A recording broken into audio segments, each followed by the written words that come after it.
Bendiciones para todos, hermanos. Qué gusto una vez más estar aquí conectados en este maravilloso programa de teología. Gracias a todos ustedes por su asistencia, por su preocupación, de estar siempre pendientes. Quiero decirles que ya en el canal de YouTube tenemos las clases anteriores. Vimos técnicas de estudio 1 y 2. Vimos ética cristiana, 3 clases. Ya están, los 5 videos ya están en YouTube. Qué bueno que le echen una repasadita, que lo vean en YouTube, que pongan un comentario y que así nosotros sabemos de que está al día. Hay muchos que no se están conectando por el horario, por el trabajo, algunos que se conectan al principio, luego se salen o al final por el internet. Qué bueno que pueda ir a YouTube y pueda volver nuevamente a verlo o ver la clase que no pudo estar o la clase completa. Así que, bueno, me alegra mucho en estos días. La clase pasada pues iba viajando, la escuché, pero no pude estar muy atento viendo la capacitación, pero la escuché y pues estuvo muy buena. Entonces el día de hoy queremos primero pues que hagamos una oración para iniciar este tiempo de capacitación y luego vamos a tener una retroalimentación de lo que hemos visto hasta el momento y nuestro hermano Diego nos va a dirigir en esa retroalimentación. Así que demos gracias a Dios por esta hermosa oportunidad. Bendito Padre Celestial, Dios Todopoderoso, te damos gracias por la oportunidad que nos das de estar una vez reunidos, Señor, en este programa de teología. Gracias por los hermanos que se conectan de diferentes lugares, de México, de Colombia, de Ecuador, de El Salvador, por los hermanos que están viendo en Panamá y en Costa Rica también, Señor Jesús. Te bendecimos, te damos gracias por la vida de cada uno de ellos y te pedimos que nos permitas cada día formarnos, edificarnos para aprender más de tu palabra y así poder actuar coherentemente, Señor, según la Escritura. En el nombre poderoso de Jesús. Amén y amén. Mano Diego.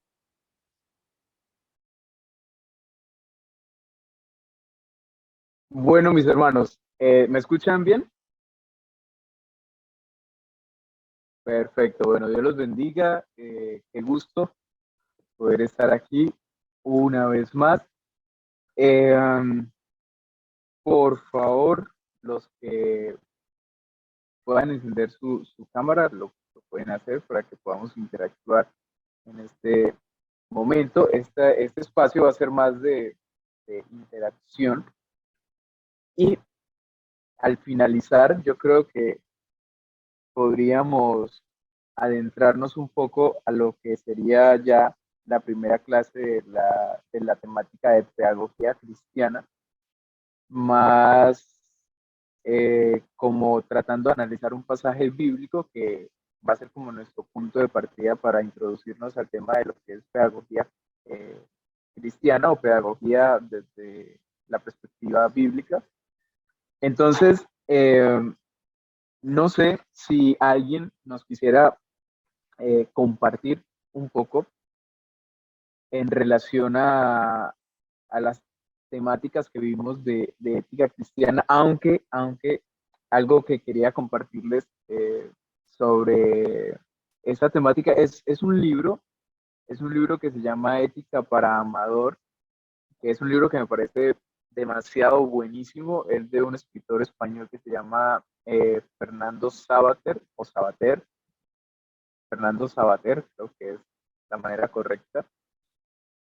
Y es un libro que eh, a primera vista pareciera ser como un manual de ética académica, pero no es nada que ver con eso, sino que es un padre hablándole a su hijo sobre aquellas cosas que rigen el comportamiento y la conducta de una persona para que tenga más o menos una buena vida.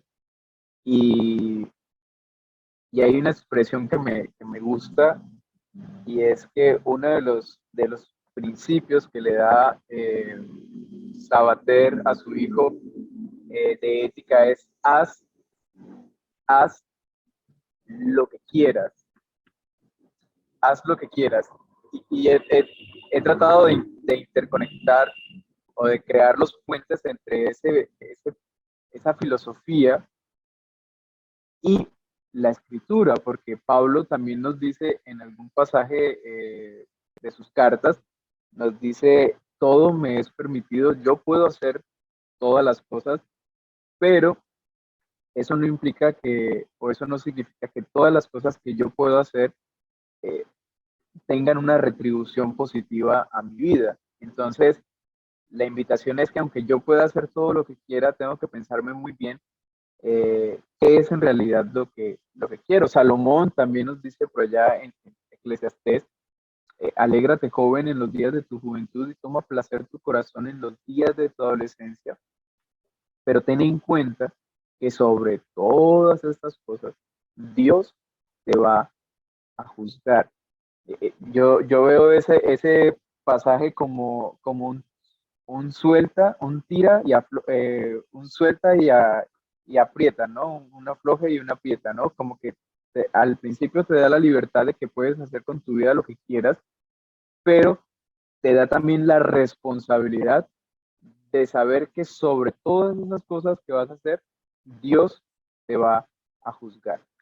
Ahora, eso en relación al tema de la ética cristiana que ya nos decía el hermano Mauricio la vez anterior, que está vinculado a todos ese vivir fundamentados en las enseñanzas de Jesús, fundamentados en seguir su ejemplo, fundamentados en buscar imitarle a él, que es lo que establece entonces una ética, ya no desde un razonamiento filosófico griego, ya no basado en mis propios criterios, sino ahora basado en el criterio de las escrituras y en el criterio de Jesús principalmente. Le invitamos a Él y Él nos da entonces unos parámetros para nuestra conducta. Tenemos a Pablo, Efesios, hablándonos de ser hijos de la luz, que es un manual de comportamiento. Ese pasaje de Efesios, creo que es capítulo 4, capítulo 5, que dice, sean hijos de la luz, y nos dice, ustedes fueron despojados de su vieja naturaleza y ahora tienen una nueva naturaleza según Dios. Por eso el que robaba no robe más, el que mentía no mienta más, el que hacía esto no haga más esto. ¿Por qué? Porque ahora ustedes tienen unos nuevos estándares del comportamiento. Entonces, compártanos un poco sobre todo esto que usted ha visto. ¿Con qué se queda? ¿Con qué se queda en relación al tema de la ética cristiana? ¿Qué nos pudiera compartir de su propia reflexión de esta mirada o de este planteamiento que nos hace Jesús a la hora de vivir en este mundo?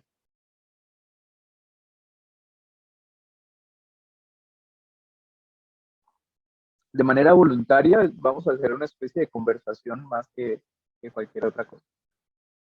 Buenas noches, ¿me escuchan? Sí, señor. Bueno, realmente lo que hablamos sobre el tema de la ética, bueno, pues personalmente yo, pues sí, digamos, había pensado en más o menos cómo sería el tema, pero realmente lo que a mí como decir, me puso contra un espejo, me aterrizó fue el tema de la coherencia, ¿no? Digamos que pues se habló mucho de ese tema pues cuando uno se pone a mirar ya, como se dice, a autoevaluarse uno, digamos, pues veo que uno muchas veces en eso falta mucho y lo ve uno no solo a nivel de uno, sino a nivel de líderes grandes de pronto de las iglesias, donde realmente se ve mucho la falta de coherencia. Entonces realmente es algo que me he estado pensando en mi intimidad mucho ese tema pues todos los días pues, estoy orando y pidiendo de que, pues o sea, realmente yo sea coherente con lo que expreso y lo que hago, ¿no?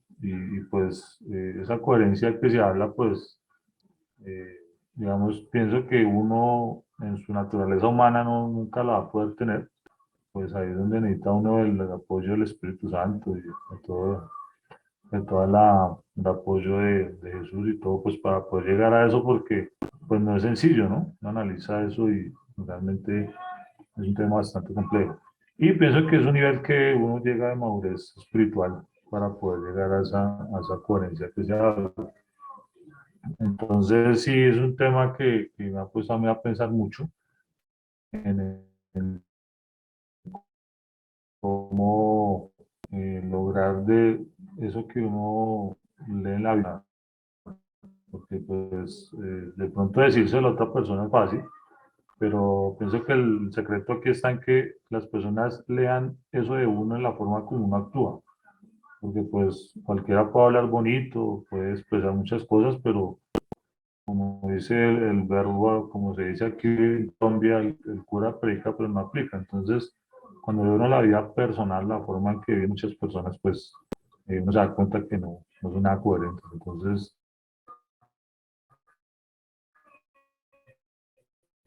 eh, eh, pienso que el primer paso para que mañana cuando tengo la oportunidad de hablar con una persona, nuestra sola forma de expresar, nuestra forma de vivir, sea el mejor ejemplo para las personas y muchas personas van a llegar a Cristo también por el mismo ejemplo que les demos. Como yo siempre lo pensaba, es como yo cuido a mis hijos, ¿no? Alguien me decía que los hijos de uno aprenden el 80% de lo que lo ven haciendo a uno que lo que uno les dice. Entonces pienso que así mismo es en el cristianismo, si yo reflejo lo que soy, ese ejemplo va a hacer que muchas personas crean en Cristo y lleguen a los pies de lo que, pues ven lo que hacen uno, ¿no? Entonces pienso que eso es lo que más a mí me llevó a reflexión. Gracias. Amén, amén, hermano Wilson. Muchísimas gracias por compartirnos su punto. Hermano Pedro, que está aquí en mi segunda lista de la pantalla, ¿puede compartirnos, hermano, su reflexión sobre esto que hemos visto? Ok. Bueno, la verdad es que creo que la ética cristiana, digámoslo así, pues a mí me pareció muy bien. Yo también iba relacionado a la coherencia de los hechos, ¿no? Creo que en relación a eso, pues el hermano lo dejó claro, porque muchas veces depende de nuestro comportamiento. Por eso la palabra del Señor dice que por sus obras los conoceréis, ¿no?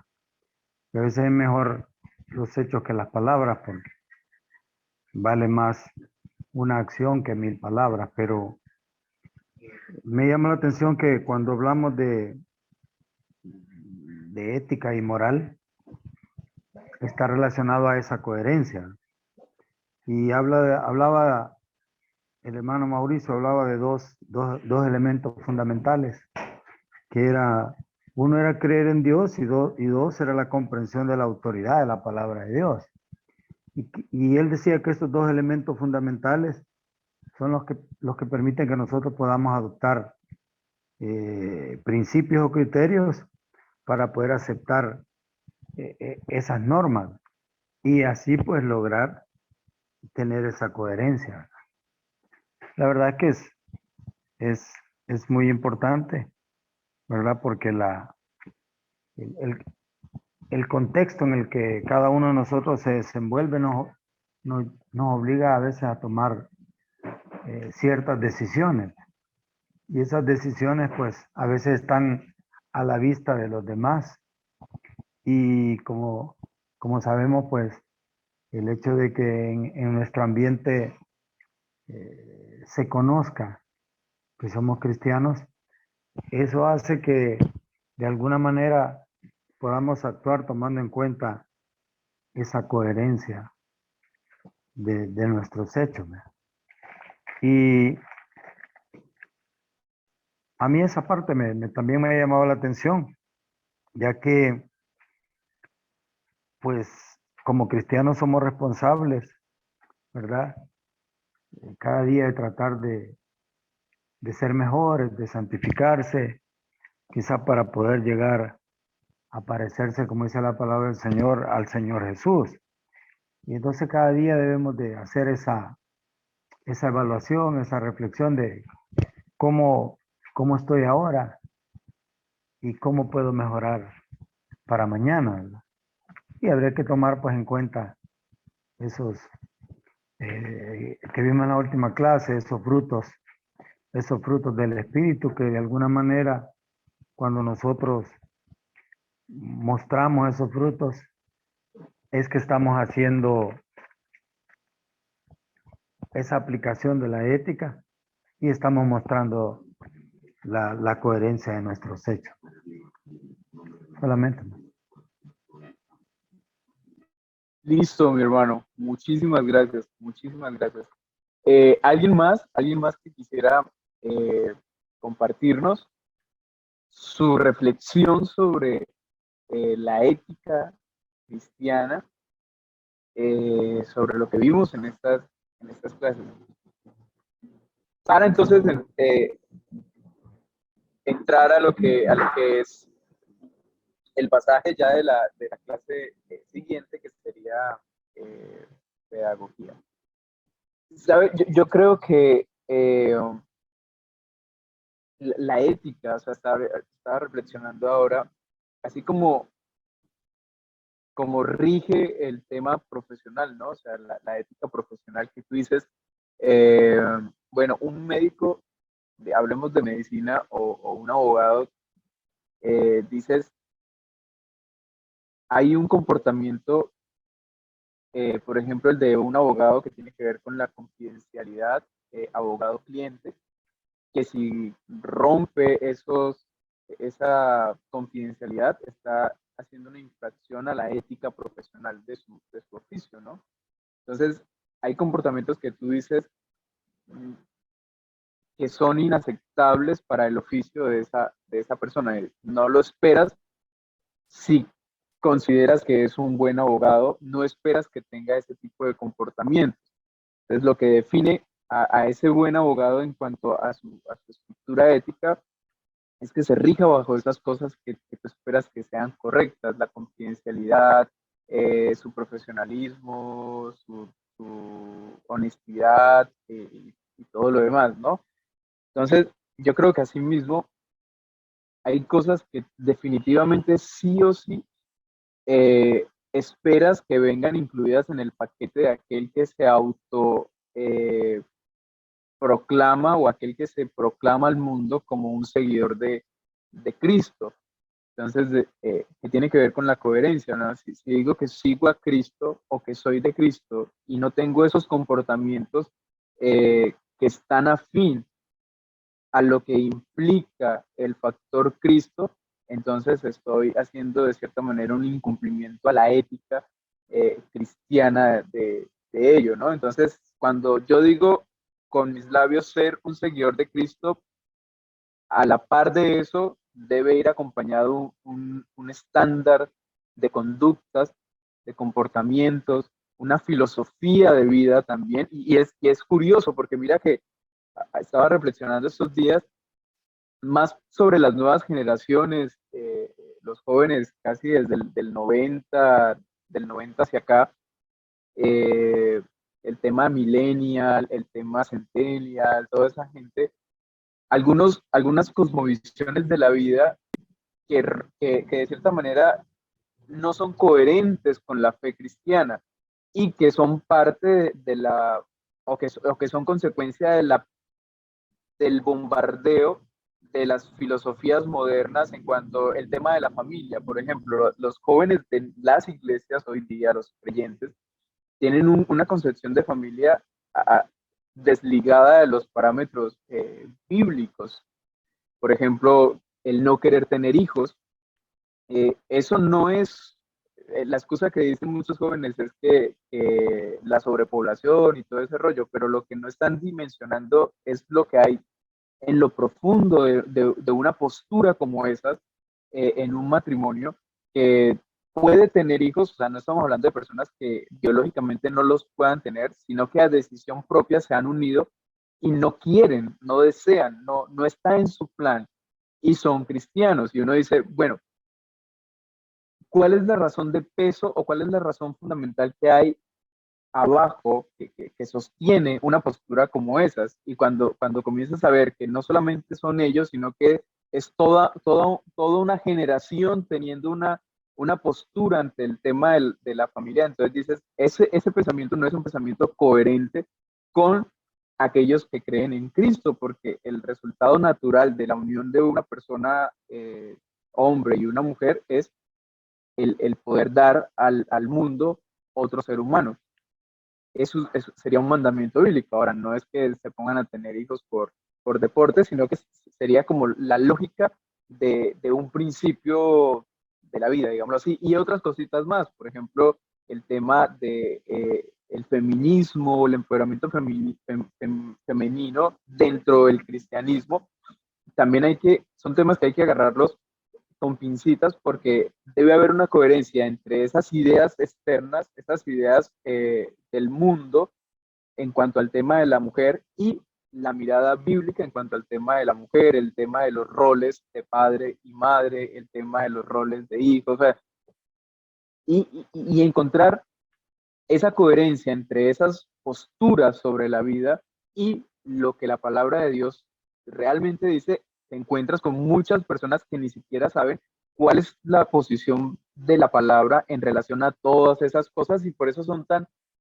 jóvenes tan maleables, son jóvenes tan manipulables por lo que está pasando en el momento, por lo que los están bombardeando en el momento, que ya es un asunto cultural, ya es un asunto bastante arraigado, y es hasta preocupante ver cómo cada día crece más y más y más, y es justamente porque muchos están diciendo seguir a Jesús, pero en el fondo desconocen gran parte de lo que implica ser un cristiano. Y es que a veces pareciera que es algo, esa fe está demasiado superflua, demasiado básica. O sea, como que ser cristiano es solamente no robar, no matar, no mentir y ya. Pero no, hay mucho más que implica ser cristiano. Es una cosmovisión de la vida, es una cosmovisión del mundo. Hay cristianos, o sea, es absurdo creer que hay cristianos que están a favor del aborto, por ejemplo. Tú dices, por favor, y es que los he escuchado, jóvenes de las iglesias diciendo que está bien el aborto, y tú dices, pero o sea, ¿en qué cabeza cristiana cabe la concepción del aborto? Y tú dices, porque son personas que están en una fe que solo creen que seguir a Jesús es ir a la iglesia los domingos, exaltar, cantar el domingo, tratar de no robar, no pecar, no mentir y esto, pero no entienden que el cristianismo es una filosofía de vida, es una postura ante el mundo, es una posición ante todo lo que rige al mundo y sus comportamientos. Entonces, eh, todo este tema de la ética es lo que, cuando dices que eres cristiano, entonces eso trae un paquete de lo que se espera que haya en esa persona que lleva el cartel o el letrero de yo soy de Cristo.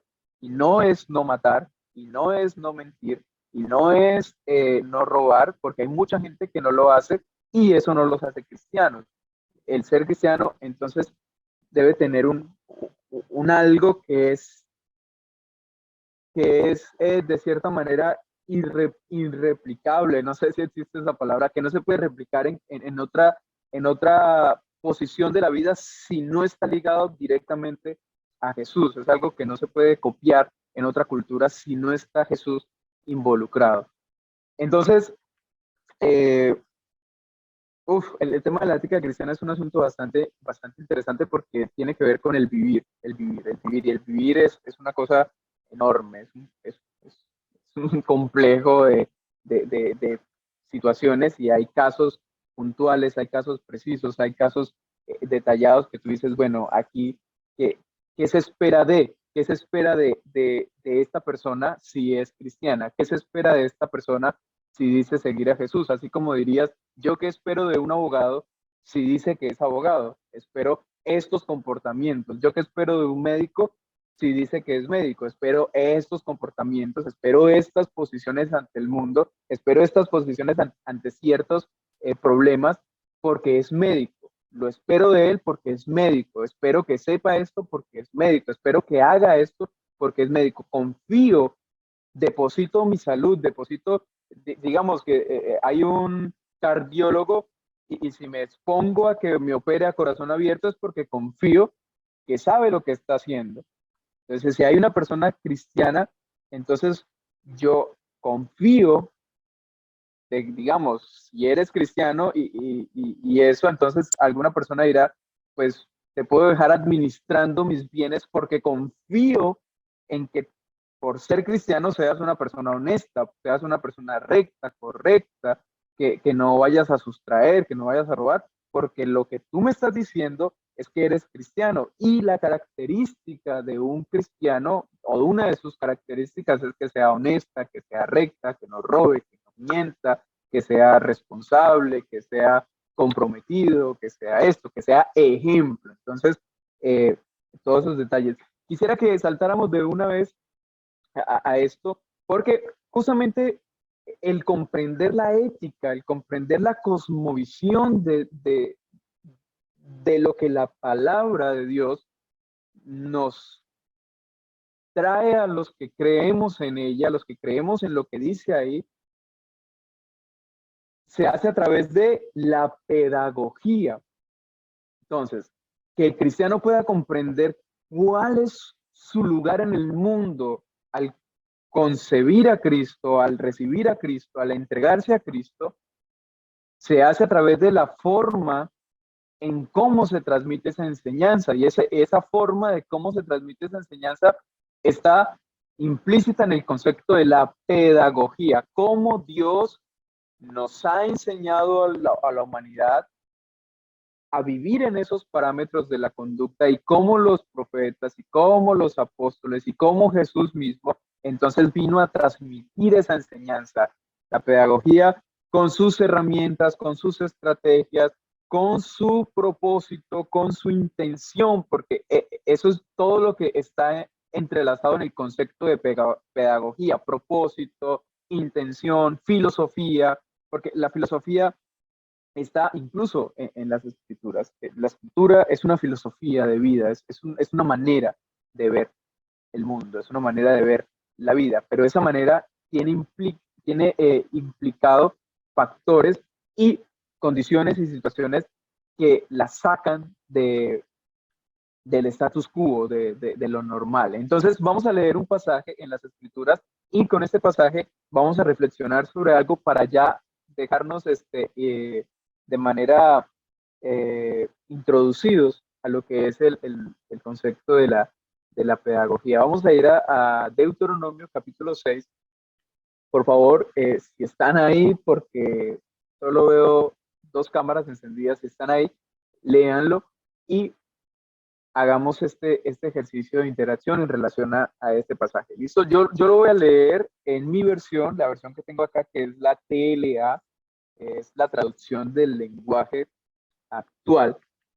Y eso, me imagino que es un pasaje que todos se conocen de memoria, porque es el pilar de nuestras confesiones de fe, que es: oye Israel, el Señor, nuestro Dios, el Señor, uno es. Dice el capítulo 6 en el verso 4, lo voy a leer, lo voy a leer hasta el verso 25, lo voy a leer.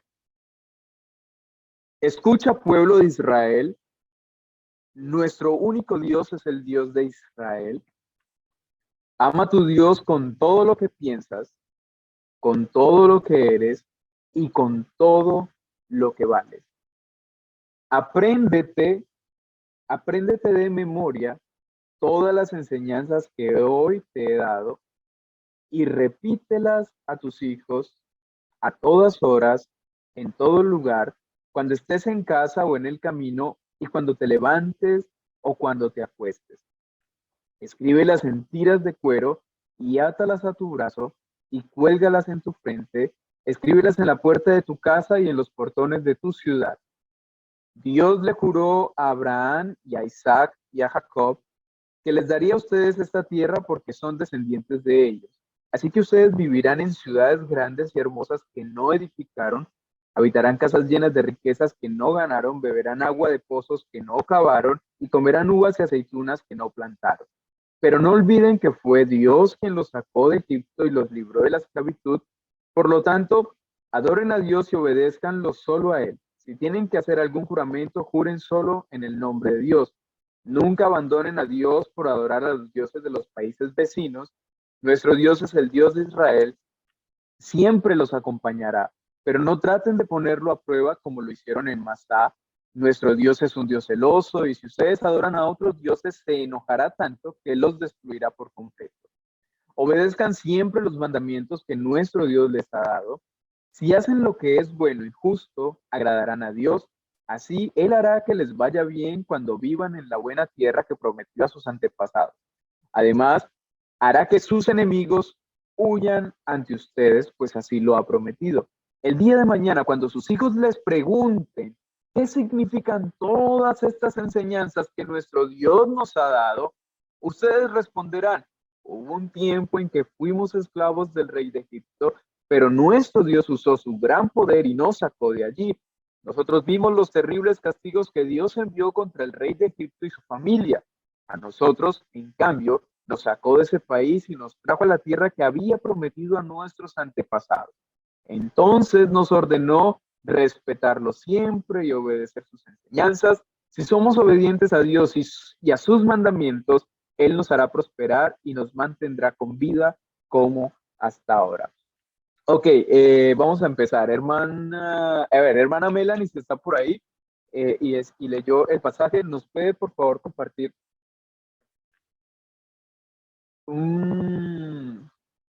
su comprensión de este pasaje, por favor? Y lo que está relacionado al tema de la pedagogía. Si está por ahí presente.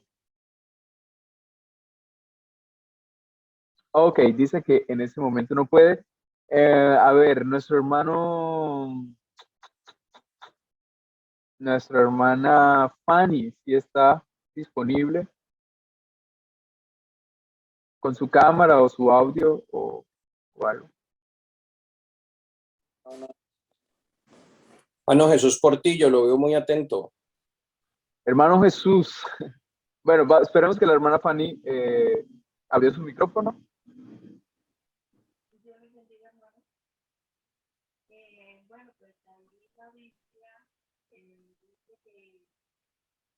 Hermana, ¿soy yo o no se escucha? ¿Soy solo yo o ustedes escuchan, hermanos? No, no se escucha. Hermana Fanny, no le podemos escuchar bien. ¿Puede acercarse a su micrófono, por favor?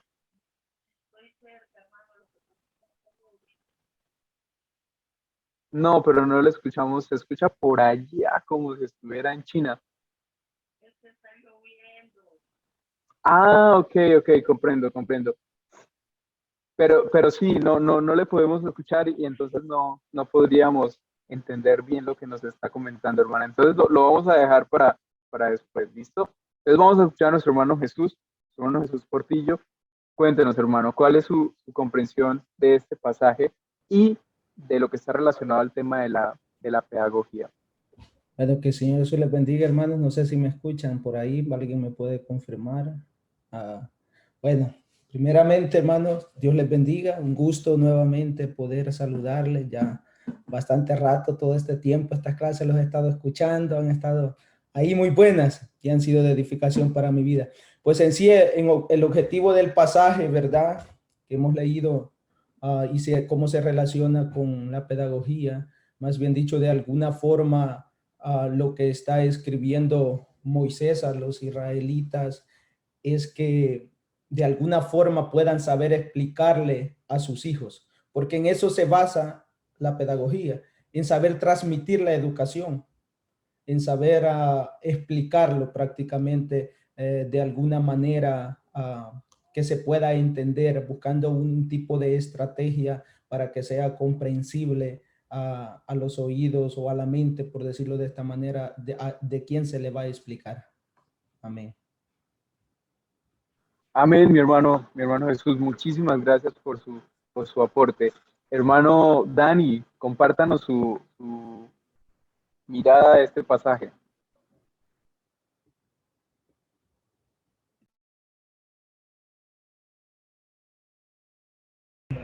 Pues en sí el texto está exponiendo las estrategias que el pueblo tenía que usar para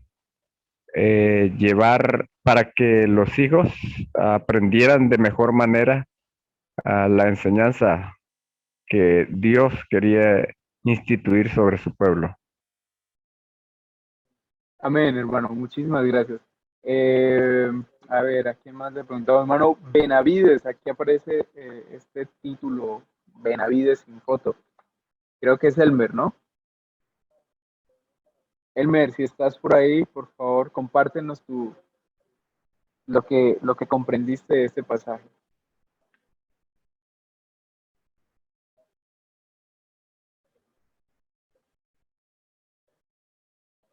Ok, entonces vamos a escuchar a nuestro hermano Ancísar, pastor Ancísar.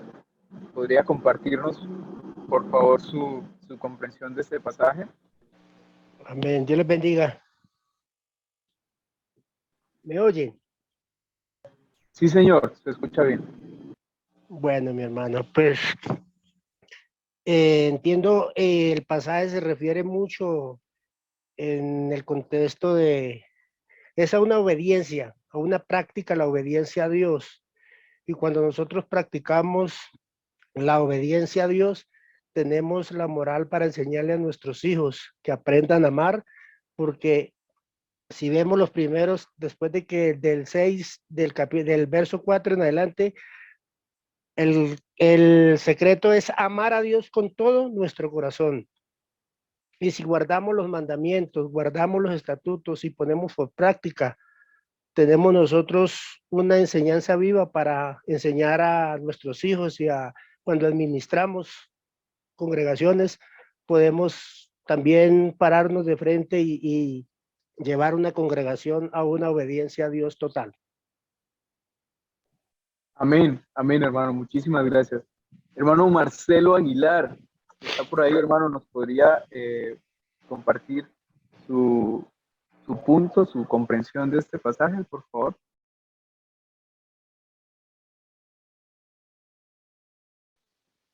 Buenas noches, mis hermanos, que el Señor les bendiga. No sé si me escuchan bien porque tengo algo problema de conexión, hay veces se sale pero Bien, creo que se bien. escucha. Sí, señor, se escucha. Sí. Pues realmente, hermano, pues bueno, pues ahí ya muchos compartieron sus aportaciones. Bueno, yo lo que pudiera decir es de que realmente de la única manera, ¿verdad?, de que nosotros podemos enseñarle, pues mayormente a nuestros hijos, ¿verdad?, es predicando prácticamente con el ejemplo, ¿verdad? Porque realmente, cuando nosotros decimos, ¿verdad?, amar a Dios no solamente es con las palabras, sino que en obedecer su palabra, poner por obra su palabra. Entonces, mis hermanos, pues, eso es lo poco que pudiera aportarles. No sé si sea suficiente, pero con eso, pues, puedo aportar ahí de lo que es con respecto al tema, hermano. Que el Señor me los bendiga. Amén, amén, hermano, muchísimas gracias. No sé si el pastor Wilson Guamán está por ahí disponible para que nos pueda compartir algo de su mirada de este pasaje.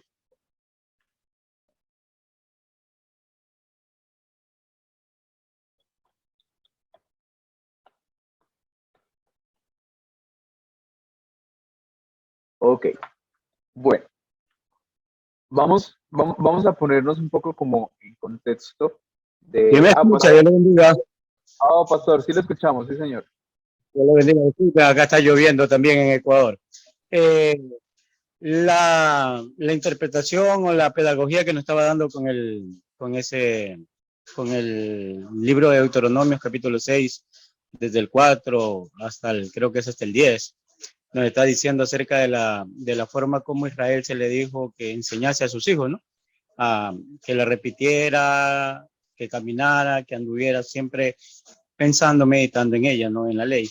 Y mientras nosotros acá en la Biblia, acá en el Evangelio, nosotros trabajamos del mismo método que ellos tuvieron, ¿no? Repetimos y buscamos un método para poder enseñar, porque muchas veces arriba de un púlpito o en un púlpito queremos expresar ideas, queremos expresar pensamientos, y si no tenemos una buena pedagogía, muchas veces lo que queremos interpretar se malinterpreta o se piensa de otra manera, y ahí es cuando la iglesia antes de crecer se divide, o la iglesia antes de ser edificada se destruye. Muchas veces en una congregación nosotros tenemos gente anciana, gente de edad, que tiene problemas para oír y problemas auditivos, y a veces cuando uno le está dando enseñanza a una persona, la enseñanza muchas veces a la persona que no está acostumbrada es hostigosa, es cansosa. Y sucede que a mí me ha pasado que hay hermanas que yo digo una cosa y le preguntan después, ¿y qué dijo el pastor? Y dijo, no sé, no le entendí. Es porque hay que saber que una idea, lo que Dios le dice a Israel, transmitan la idea, transmitan el conocimiento, tiene que ser dado de una manera que las personas, y más que todo la gente que en ese tiempo no tenía una educación de calidad como ahora se tiene en colegios, escuelas, antes no había, antes la gente trabajaba, era personas de campo. Gracias a Dios ahora un poco ha cambiado eso, entonces ahora se puede transmitir un poco la idea, pero lo que Dios le decía a Israel era que hiciera lo más práctico, porque la Biblia es práctica y muchas veces la enseñanza debe ser práctica. Un método que me gustó fue el método del tomate, ¿no? Y es un método muy bueno. Y uno que estudia la Biblia, uno tiene que estar estudiando temas, descansa un poco, se distrae un rato, de nuevo comienza, descansa un poco, se distrae un rato, de nuevo vuelve. Entonces eso a uno le hace que la gente, y hace ver a uno, ¿no? Como pastor, que hay hermanos que dicen igual, ¿no? Que se cansan de escuchar a cada rato o de una enseñanza que es larga. Por eso la forma práctica es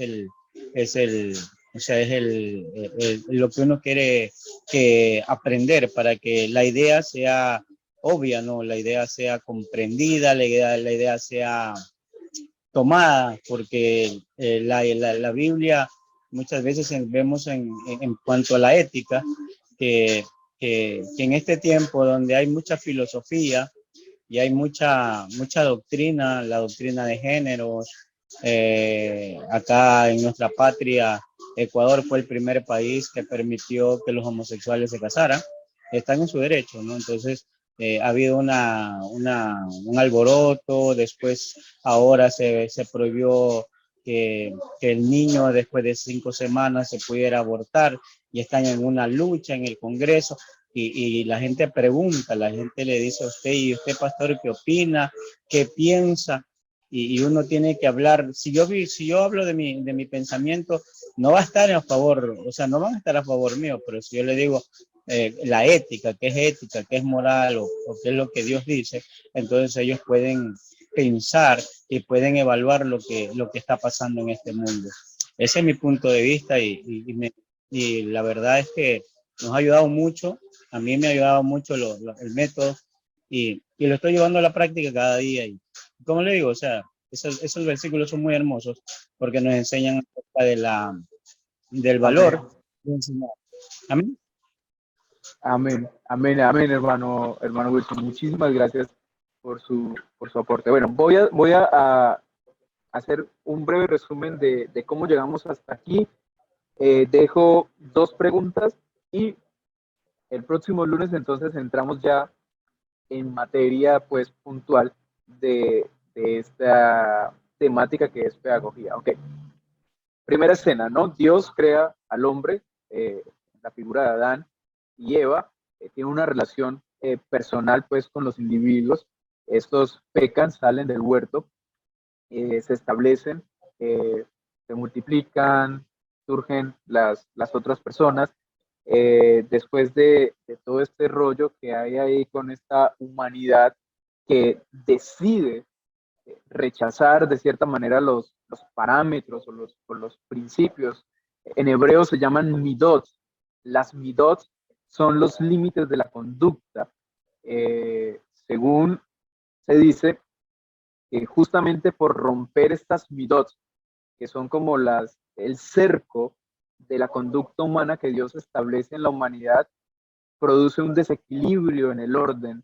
Y justamente por eso Dios rompe lo que él mismo había establecido cuando creó el mundo. Dios, imagínense, las aguas de los mares rompieron sus límites.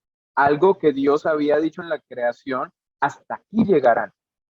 Pero vemos que en Noé, que es el acontecimiento después de todo ese rollo del pecado y todo eso, se multiplica el pecado a gran manera, hay una inundación de inmoralidad, donde los humanos rompen las midot, los límites de su conducta, se rompen los límites de la creación también, se inunda, la humanidad perece, la humanidad solo se salva Noé, y después de esto, entonces se establece una nueva humanidad a partir de Noé, pero sigue habiendo ese mismo conflicto, ¿no? Los nuevos humanos que surgen después de ello rechazan nuevamente a Dios. Dios tiene que establecer otra vez cosas que ellos habían abandonado. Hay un pasaje en el Génesis que Dios les recuerda que tienen que comer animales porque los humanos antes del diluvio habían deidizado, idolatrado esos animales y no los consumían porque los hicieron dioses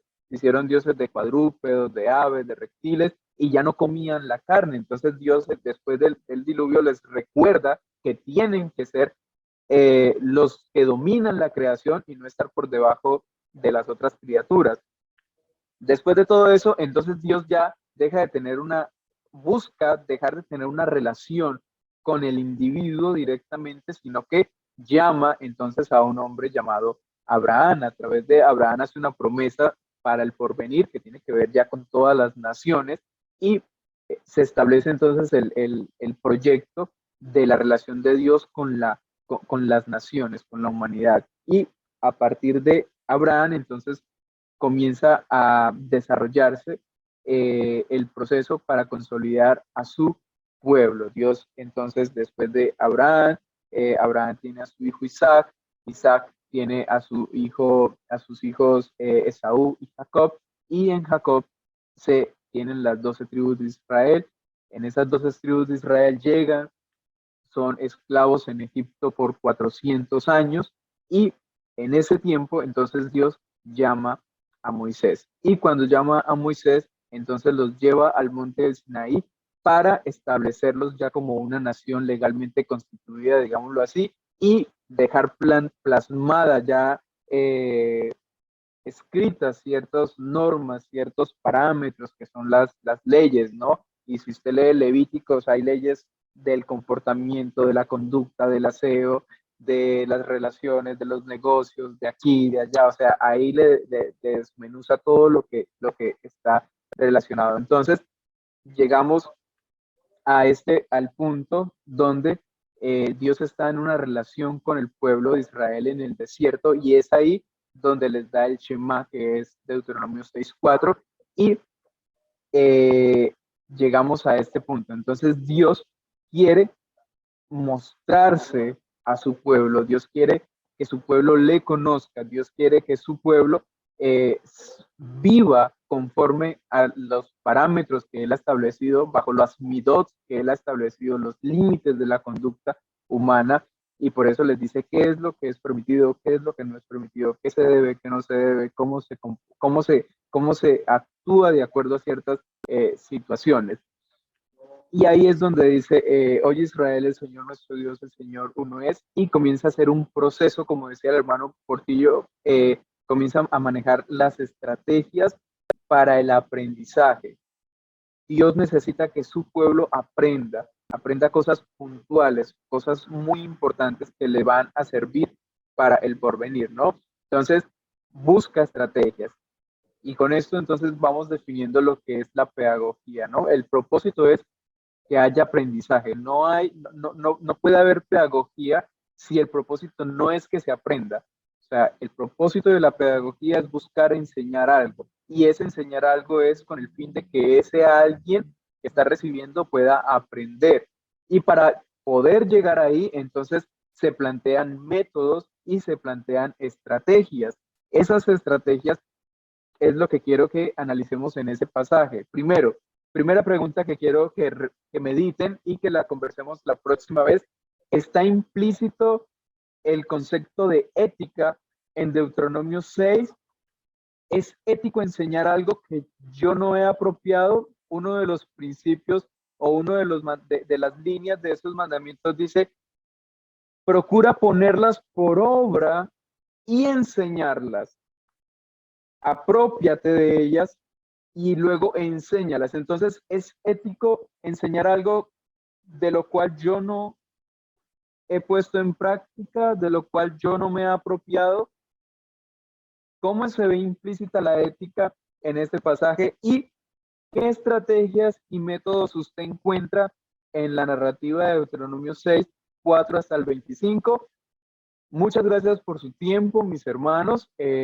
Espero con todo el corazón que podamos compartir herramientas muy útiles y prácticas, como es el propósito de lo que hacemos acá, para su enseñanza, como decía el hermano. La pedagogía es fundamental para poder dar a conocer nuestra fe. No vamos, ¿por qué estamos? Bueno, y otra pregunta. ¿Qué métodos y estrategias hay ahí implícitos? Y hablando puntualmente de esa historia, ¿ellos lo hicieron o no lo hicieron? Y encuentran el pasaje que dice, porque la generación que le siguió no conoció al Dios de sus padres.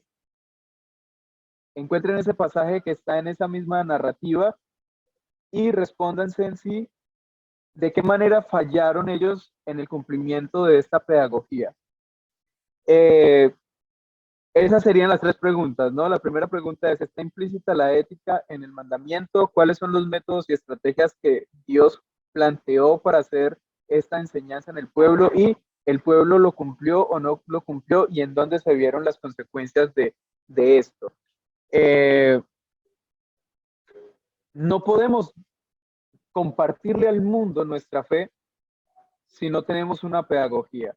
Como decía el pastor, muchos hermanos llegan a las iglesias y les preguntan, ¿y qué aprendiste? Y ellos dicen, no tengo ni idea. ¿Sobre qué está basada su fe? ¿Sobre qué está basada su cristianismo? ¿Sobre qué se basa? ¿Por qué tenemos cristianos creyendo en cualquier bobada? Porque están basados prácticamente en nada que sea sólido en las escrituras. ¿Por qué nuestros jóvenes hoy día son tan fáciles de moldear a cualquier idea, filosofía, cuando Pablo nos dice que no nos dejemos llevar por ninguna corriente, por ninguna filosofía, por hueca sutileza o por cualquier corriente de doctrina? Y para poder ser sólidos en lo que somos, necesitamos un conocimiento muy profundo.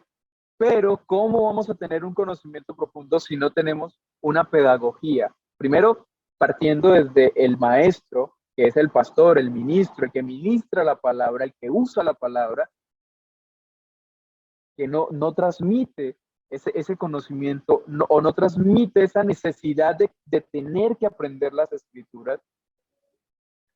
Y luego también pues partiendo de nosotros, ¿no? Que no vemos la necesidad o no sentimos la necesidad del querer aprender, del querer conocer de las escrituras, del querer escudriñar, del querer estudiar la palabra de Dios. Entonces, la pedagogía es fundamental para la misión que Jesús nos dejó de hacer discípulos. No hacemos discípulos si no tenemos pedagogía. Y por eso se convierte en una materia demasiado valiosa en nuestra labor, en nuestra misión.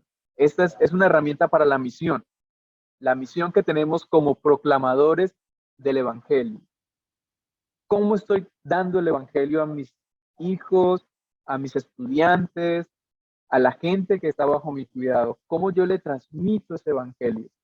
¿Cómo yo hago que ese Evangelio sea comprensible al mundo, que sea entendible al mundo? Entonces, mis hermanos, Dios los bendiga, que tengan una excelente noche. No sé si el pastor Leo quiere decir algo o termine usted la oración para cerrar. Amén, mis hermanos, amén. Vamos a darle gracias a Dios por esta clase. Amén. Bendito Padre, te damos gracias por este momento que hemos tenido, Señor, en tu presencia. Gracias por nuestro hermano Diego. Gracias por cada hermano que participó y aquellos que estuvieron atentos, Señor, a esta clase. Te pedimos que nos introduzcas en el conocimiento de tu palabra, Señor, que nos des las estrategias, las herramientas y que podamos cumplir el propósito, Señor, de tu palabra en nuestras vidas. Señor Jesús, te damos gracias en el nombre de Jesús. Amén y amén. Bendiciones, amados. Pasen una feliz noche. Amén, cuídense. Amén, amén, amén.